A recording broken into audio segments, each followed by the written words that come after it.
राधे राधे दोस्तों, आज हम बताएंगे अर्जुन ने हंसते हुए श्री कृष्ण से क्या शब्द कहे हैं। मुझे ऐसा कोई साधना नहीं दिखता जो कि मेरी इंद्रियों को सूखने वाले शोक को दूर कर सके। इस तरह से समुद्र प्राप्ति दृष्टि पर प्राप्त होगी, यह शोक को दूर नहीं कर सकता। यज्ञापि अर्जुन धर्म तथा सदाचार के नियमों पर आधारित अनेक तर्क प्रस्तुत करता है, किंतु ऐसी प्रतीत होता है कि वह अपने गुरु भगवान श्री कृष्ण की सहायता के बिना अपनी असील समस्या को हल नहीं कर पा रहा है। वह समझ गया था कि उसका तात्विक ज्ञान उसकी उन समस्या को दूर करने में व्यर्थ है जो हमारे सारे अस्तित्व को सुखाए दे रही है। उन्हें उस उलझनों को भगवान श्री कृष्ण चैतन्य गुरु की सहायता के बिना हल कर पाना असंभव लग रहा था। शैक्षिक ज्ञान विदिता यह सब जीवन की समस्याओं का हल आने में व्यर्थ है। यदि कोई इसमें सहायता कर सकता है तो वह एकमात्र गुरु है। अंतर निष्कर्ष यह निकला गया कि गुरु को साक्षात प्रतिशत कृष्ण भगवानित एकमात्र माने गुरु हैं। वही जीवन की समस्या को हल कर सकता है। भगवान चैतन्य ने कहा है कि भगवान श्री कृष्ण के विज्ञान के दक्ष को कृष्ण प्रदीक्षा हो, चाहे वह किसी भी जाति का हो, वह किसी भी गुरु हो।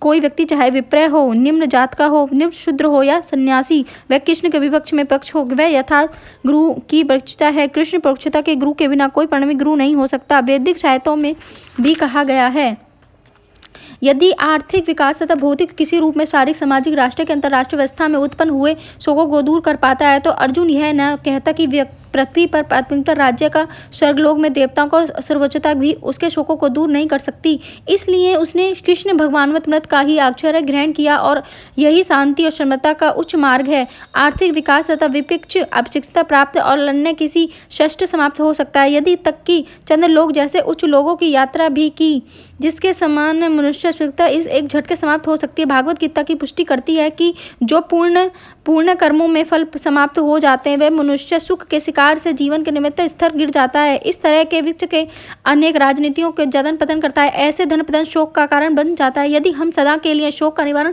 चाहते हैं तो हमें कृष्ण की शरण की ग्रहण करनी होगी, जिस तरह अर्जुन ने की थी। अर्जुन ने कृष्ण से प्रार्थना की कि वह उसकी समस्या का निश्चय समाधान कर देंगे यदि कृष्ण भगवान विदित होता है। संजय ने कहा है, इस प्रकार कहने के बाद शत्रुओं का दमन करने हुए अर्जुन कृष्ण ने बोला, हे गोविंद, मैं युद्ध नहीं करूंगा। मैं चुप हो गया। धर्मचार्य ने जानकर परम प्रसन्नता हुई कि अर्जुन युद्ध न करके युद्ध भूमि छोड़कर भिक्षाटन करने जा रहा है, किंतु संजय ने उसे पुनः रहकर कर दिया कि अर्जुन ने अपने शत्रुओं को मारने के लिए इच्छा में अज्ञापी कुछ समय के लिए अर्जुन अपने पारंपरिक स्नेह के प्रतीक मृता शोक से पीड़ित था उसके, किंतु शिष्य मनुष्य अपने ही गुरु कृष्ण की शरण ग्रहण कर ली। इससे सूचित होता है कि शीघ्र ही शोक से निवृत्त हो गया था। आत्मचार या कृष्ण भागवत के गुरु से पूर्ण होकर इस तरह का दृढ़ाचार हंस कर दिया। हे भारतवंशी, उस समय दोनों सेनानियों के श्रम शोकाकुल अर्जुन ने कृष्ण ने मानो हंसते हुए ये शब्द कहे हैं, हे घनी पिष्ट मित्रों, अर्थात हरिकेश तथा गुणकेशों के दर्द बतलाव चल रही थी। मित्र के रूप दोनों का पद समान था, किंतु इसमें एक सर्वोच्चता के रूप और दूसरे का शिष्य बन गया। कृष्ण हंस रहे थे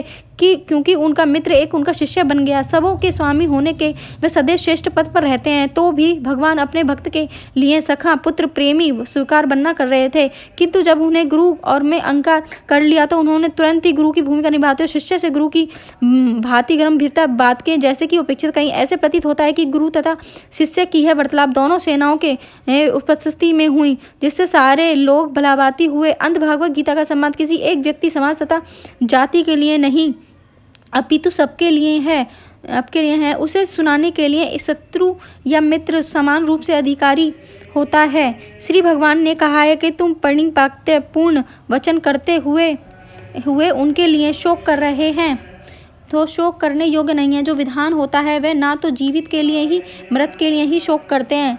तात्पर्य, भगवान ने तत्काल गुरु का पद संभालना और अपने शिष्यों को अपेक्षा गुरुमूर्ख कर डांटा है। उन्होंने कहा है, तुम विधान की तरह बातें करते हो, किंतु यह नहीं जानते कि विधान होता क्या है। अर्थात में यह जानते हैं शरीर आत्मा तथा किसी भी अवस्था के लिए चाहे वह जीवित हो या मृत शोक नहीं करता।